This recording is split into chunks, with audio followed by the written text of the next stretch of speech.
আসসালামু আলাইকুম। ১ মিনিট সংবাদে আপনাদের স্বাগতম।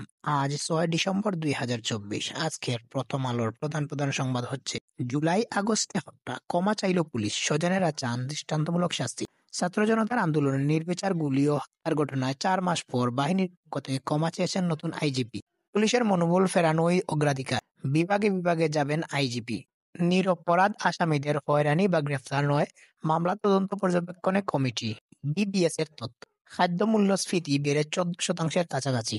জাতীয় হারের তুলনায় শহরে খাদ্য মূল্যস্ফীতি বেশি। নভেম্বরে শহরে খাদ্য মূল্যস্ফীতি বেড়ে দাঁড়িয়েছে ১৪.৬৩%। শান্তি সম্প্রীতির প্রশ্নে সবাই ঐক্যবদ্ধ।